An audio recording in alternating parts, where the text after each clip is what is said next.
to us about what's the growth clip and the roadmap like going forward. Shujal, great having you. Let me first start off by understanding what does the India-EU, you do a lot of exports to the EU, what does the India-EU and the India-US trade deal mean for your company, and does it put you in front of peers in a significant fashion? Also, is it one of the reasons why there's been a drag on the 9-month FY26 number, and will this unwind in Q4? Good afternoon. Thank you for having me on the show. Starting with EU FTA, it's a positive move as far as we are concerned. Our biggest market is actually Europe. It's bigger than America. It's the biggest market for us. But as we understand, the FTA will take some time to get notified by the government bodies. There is no government bodies, so maybe it will take 1 year. But when it's in place, it will definitely help us as a company vis-a-vis other competition. But in our case, let's say for us, the three big segments that we have in Europe are aquaculture, which is the salmon farming in Europe, fishing and sports. In these segments, we don't have, in aquaculture, we don't have competition from, let's say, China or any other. The companies which are competing us are local companies, European companies. So that may not give any advantage. But for fishing and sports, there is some competition from, let's say, countries like China or, Taiwan or Korea, and that could help us if it is relatively better vis-a-vis these countries. So at this stage, I think it's a positive thing for us. We'll have to wait and watch in terms of how it pans out in terms of the modalities and when it gets notified. That's on EU. As far as the USA tariff is concerned, that definitely had an impact on us. About 10% of our sales and around 10 to 11% of our profit comes from USA. And that got impacted for about 6 to 7 months. And now, after 7th February, the Russian duty is out, so that I think gives us some kind of parity vis-a-vis others. We still don't know about the balance 7% when it will get notified. So as we speak, we assume it is 25%. At 25% duty, we are slightly more than other countries, but I think in terms of parity vis-a-vis China.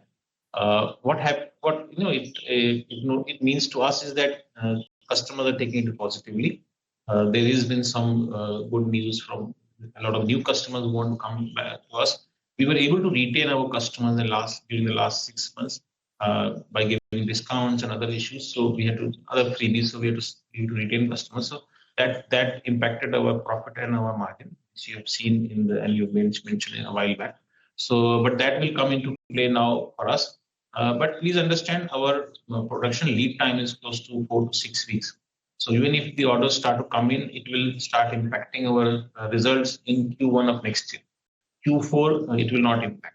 And EU FTA definitely is still in pipeline, so it may take some time for it to be notified. That's the update on these 2 points that you asked. Absolutely. So Shujal, give us a perspective. Will Q4 be stronger versus Q4 last year, or was the base a little bit elevated and therefore to replicate any growth on that will be tough? So Q4 is still underway. So as I shared with you, the impact of tariff will still be felt on Q4 result, USA tariff. Another big headwind we faced this year, beginning of the year, was the salmon price reduction or drop globally, which impacted our big company or big customers in terms of their capex reduction, and which impacted our order. So if you see, our Q2 results were not very good. So that has dragged down our results for the year so far. So we hope Q4 will be better than what we have done in the last 3 quarters. But still, we are trying our best to have our head above water. I'm not able to commit to you what will happen in Q4, but the tariff impact and other impact will come into play only in Q1 of next year. Okay. And you've acquired a company in Norway, 100 odd crore is the acquisition. In fact, I did speak with Mr. Garware earlier this financial year. Give us a sense of how the integration is playing out and whether this places you at a significant advantage. Is that something that you see and you're already visibly seeing on ground? So this acquisition was done about 6 months back, 7 months back. So still, I think integration is happening. We are almost at the end of integration. What it will help us is get into segments like oil and gas in certain markets where we're not playing. So that kind of discussion is underway with our team in Norway, and we are discussing it. But I'm hopeful in the next year or so we'll start getting some benefits of it in Indian market and in some other markets like Middle East, where in oil and gas we were not present. With the help of OTAs, we'll be able to get in. So it's work in progress, but we'll see results maybe in the next 3 to 6. Okay, and how should EBITDA rise in your opinion, and how should FY27 numbers look? Would you therefore, because FY26 will likely be a muted year, will FY27 on this base be much stronger, or will it largely be a double-digit growth that you're targeting? And how should margins therefore shape up as a result of all that's playing out? The acquisition, the efficiencies you're building in, as well as the moving up the value chain as well in terms of ropes and all of the products that you sell. So you mentioned correctly that 60% of our sales come from export and 40% comes from India. For us, the biggest segment that we operate is aquaculture. That's about 35% of our company and most profitable. So that, as I mentioned, because of salmon price issues, the capex impact was there, and we had less orders in Q2. Now, as we speak, we got good order flow. Q3 orders are good. Q4 also pipeline is good. In fact, we have got the biggest order from our customers for NPD product that we launched, which is an innovative product that we launched by 2024. So that the positives are there. In terms of outlook, I would say we are at about 17.5% margin. Our aspiration will be to go back to 20% margin for FY27. That's what we're working on. In FY26 itself, Sujal, so you'll do 20% margin in FY26 itself or FY27? No, FY27. FY26 I think is pretty much over now. Q4 is, we can't have an impact. So FY27, FY27, our aspiration will be to go back to 20%.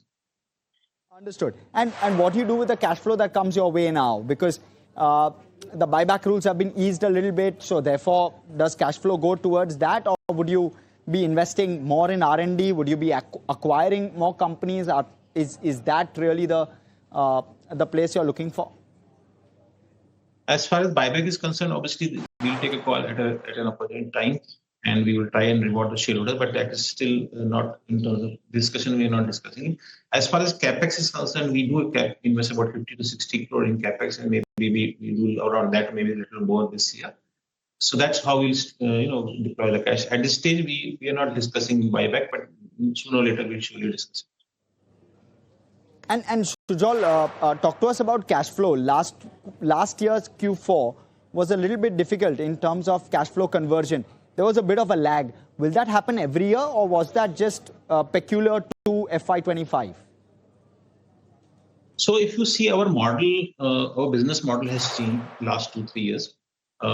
If you look at the biggest markets for us, there are 3 big markets for us. One is Norway, where we were dealing through a distributor.